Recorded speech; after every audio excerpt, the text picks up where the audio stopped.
Hello and welcome back to Clay Pigeon Kart Club for the Rotax Festival 2019, also hosting the Formula Blues for the penultimate round of the NKRA Championship, and also for the 2019 Blue Challenge, which is going to set the order for the numbers for the next 12 months. You can see the heat results just about to pop up on your screen. Anthony Cleal took the first heat, and a very close top 5 in that. The top 5 covered by about 2 seconds from Cleal, Cook, McLeod, Bell and Watts. Heat 2 was David Watts ahead of Anthony Cleal and Toby Cook, and then Heat 3 was won by Russell O'Neill ahead of Cleal and Duncan McLeod, finishing in 3rd, just ahead of his son Mitchell, who had a very impressive run through the heats, considering he, Luke Latimer and Robin Stones had to start from the back every time, owing to a late entry. And you can see how that's affected the grid. You've got Anthony Cleal starting on pole ahead of Toby Cook, Russell O'Neill and Mitchell McLeod occupying row 2 ahead of David Watts and Duncan McLeod.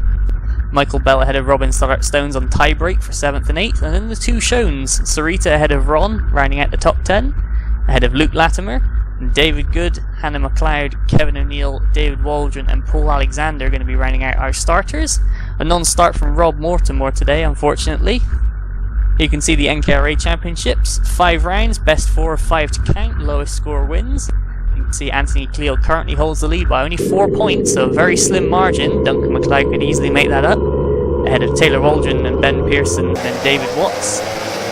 As the karts head out onto the formation lap, we're going to be seeing here just now the 2019 Blue Challenge standings, again led by Anthony Cleal, ahead of Duncan McLeod, Ben Pearson, Taylor Waldron, Russell O'Neill, Mike Bell, Sarita Shone, David Waldron, David Good and Rob Mortimer. 8 rounds in that championship, best 7 to count. Once again, lowest score wins. The 0 for the pole, 0 for the win is the ideal scenario.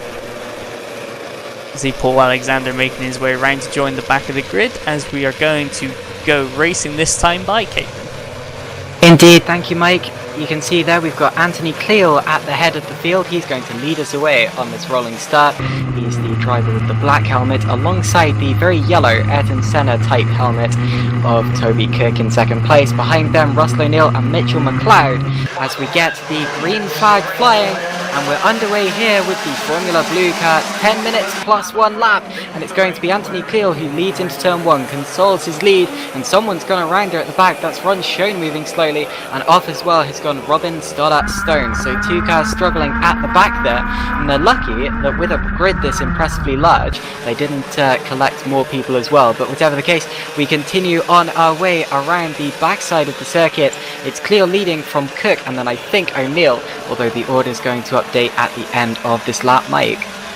Yeah, it looked like Robin Stoddart Stone just went around and Ron Shun clipped him, and you heard the sound of an engine rev pretty highly, potentially a thrown chain or something. We'll have to see if the karts are still there as they come down on the end of the first lap.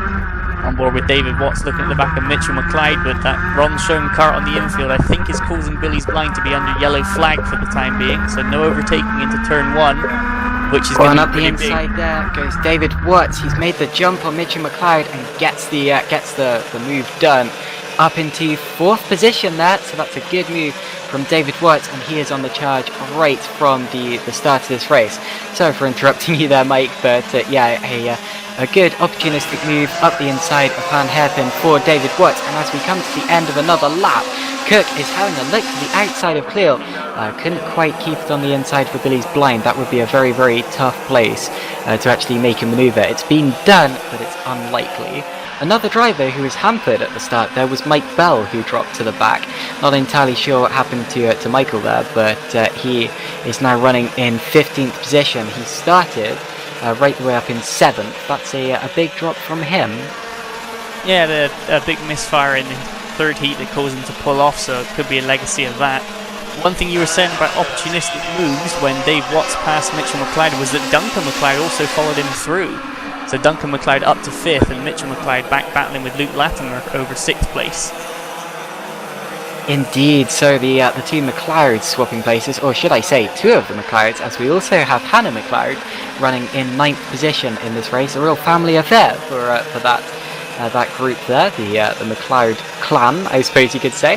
Look at 6th place now. We've got side by side, and that is Mitchell McLeod and Luke Latimer, with Latimer going through on the inside, I think, up into 6th position. We'll see that at the end of this lap, that the slightly redder cut of Luke Latimer has indeed jumped to 6th position, so that's a change there. Mitchell McLeod dropping back.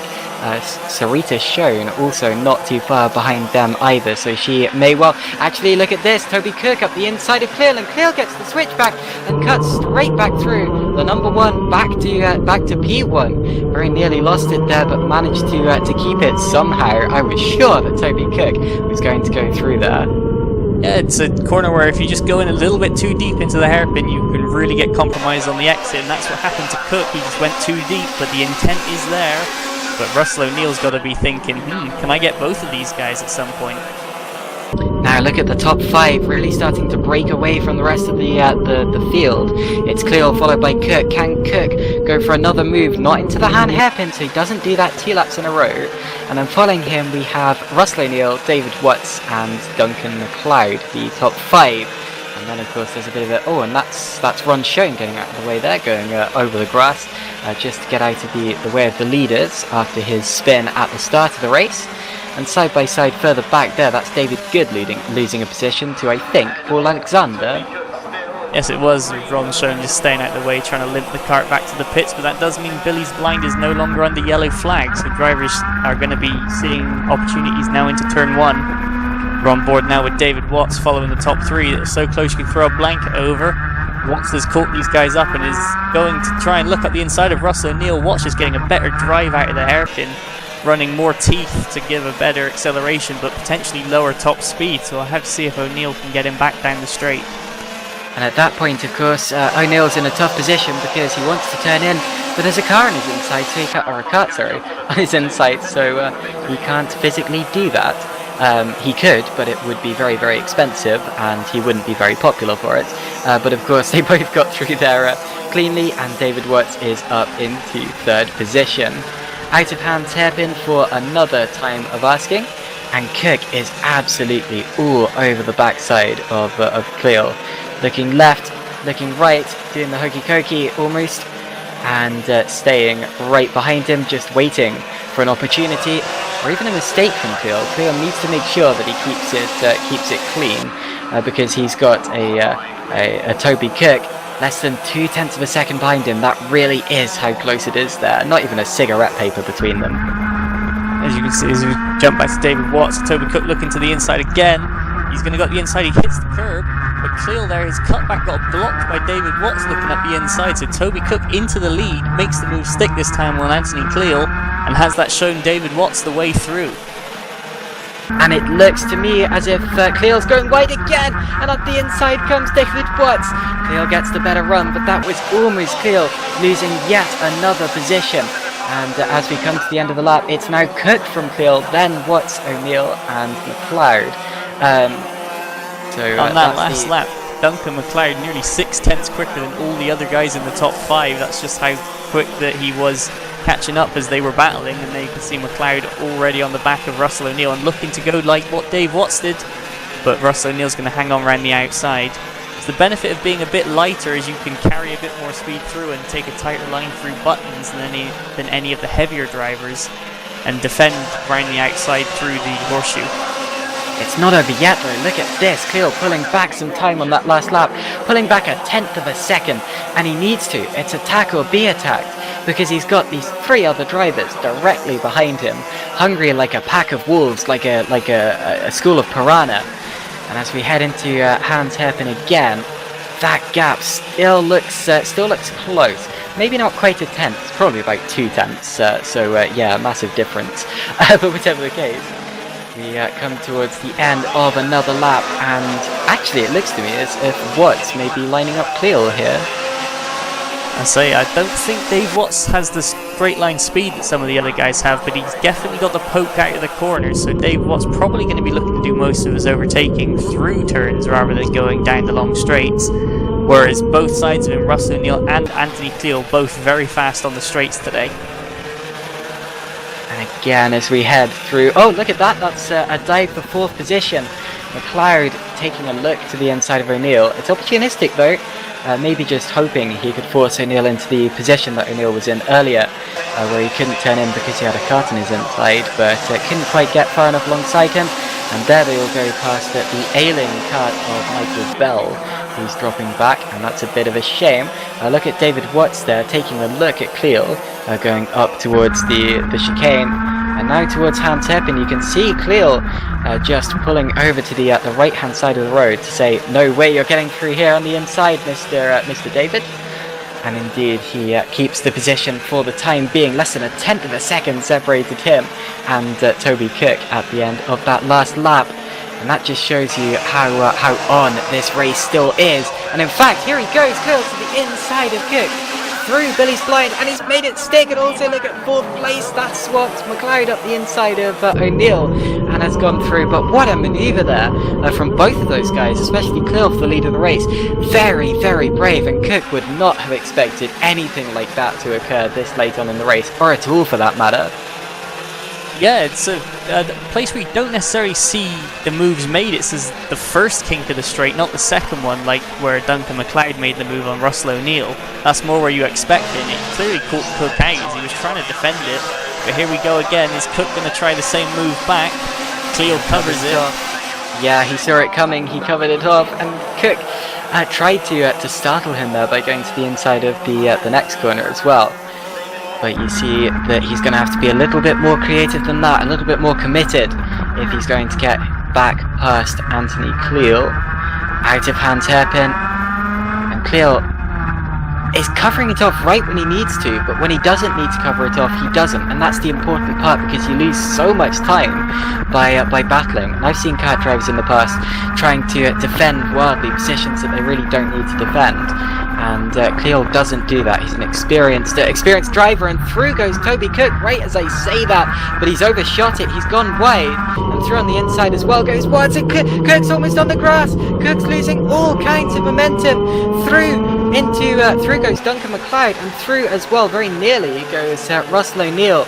Cook keeps it for the time being. O'Neill back on the outside, and that appeared to just be Toby Cook getting muscled out almost onto the grass there through the chicane. And off as well, we've had a spin, and that's Paul Alexander.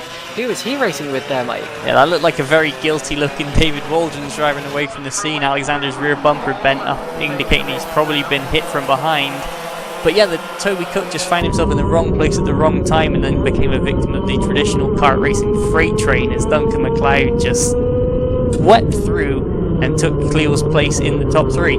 As Russell O'Neill, that's a problem. We've seen this season already, back at Rissington, Anthony Cleo lose a tyre. Just it came off the rim, and it looked like Russell O'Neill. That's the same thing that's happened to him.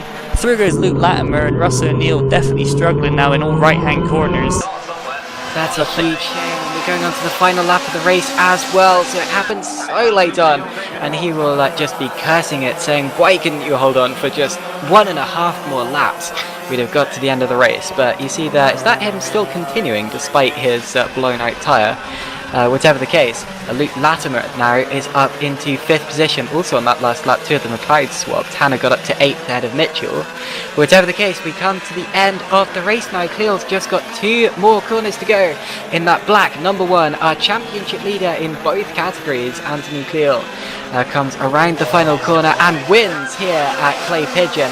Second is Watts, and third is Toby Cook, and that's because Duncan McLeod has pulled up right before the end. Not entirely sure why that's happened. So Luke Latimer takes 4th position, and 5th is going to be Ron Schoen right at the end. No, it isn't. Sarita Schoen. Wrong Schoen, sorry.